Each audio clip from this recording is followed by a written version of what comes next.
Good morning, Gators. Today is Friday, October 10th, and day 3. We're your hosts, Josie and Maddie. Please stand and join us for the Pledge of Allegiance.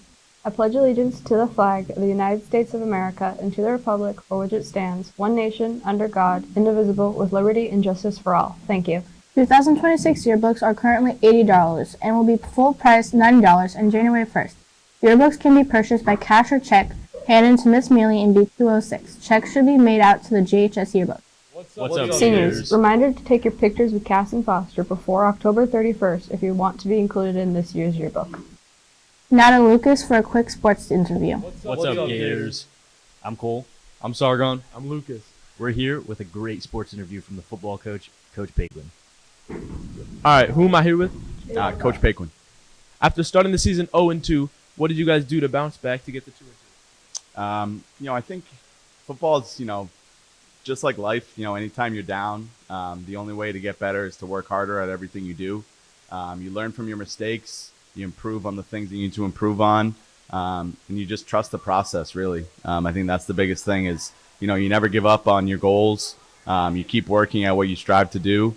But the biggest thing is just trusting what we do and just getting better every day, whether it's at practice, in the weight room, and learning from our mistakes. That's great.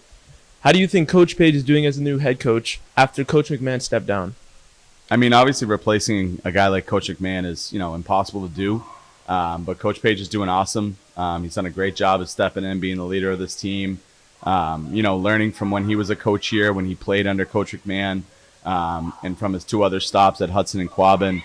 I think he's done a good job of, filling that role, being the leader of the team, getting to know his players, getting to know their strengths, improving on players' weaknesses, and just making sure that we're practicing hard. I think that's the biggest thing that we do, that we strive to do every day as a Grafton football player is work hard at practice, and everything we do in practice is going to translate to our games.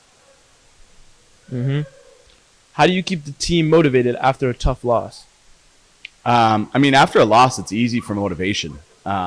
Really, if you're not motivated after a loss, then, you're not playing the right sport. So I think the biggest thing after a loss is, like I said, reviewing film, understanding things that went wrong, fixing them, working at them, and just getting better every day at practice. I think that's the biggest thing. After a loss, if you're not motivated, then, like I said, you're not playing the right sport. It's easy to really be motivated after a loss.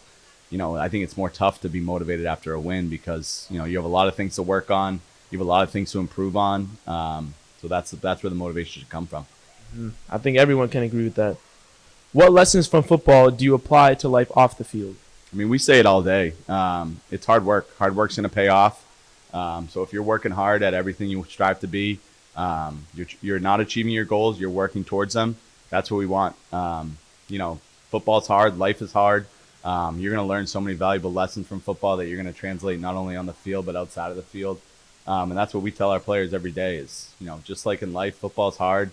Sometimes you're going to fail. Sometimes you're going to struggle, but it's that perseverance, that determination, that hard work that's going to pay off in the end. What is something that you've learned specifically this season? I think it's just that, be ready when your number's called.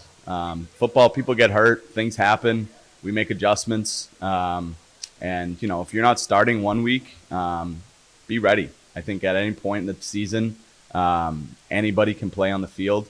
Like we told our guys in the beginning of the season, it doesn't matter where you start right now, it's where you finish. So I think it's just that mentality of just being ready when your number's called. Go out there and make the most of every opportunity, because you never know. Injuries happen, things come up in a game. So you got to take advantage of your opportunities, and when your number's called, you got to go out there and make plays. I have one more question. How about them Gators? How about them, baby? Let's go. For our upcoming Spirit Week, these will be the themes for each day. Tuesday, bedtime versus business. Wednesday, Western. Thursday, fashion disaster. And Friday, class color. That's all from us, Gators. Have a fantastic Friday.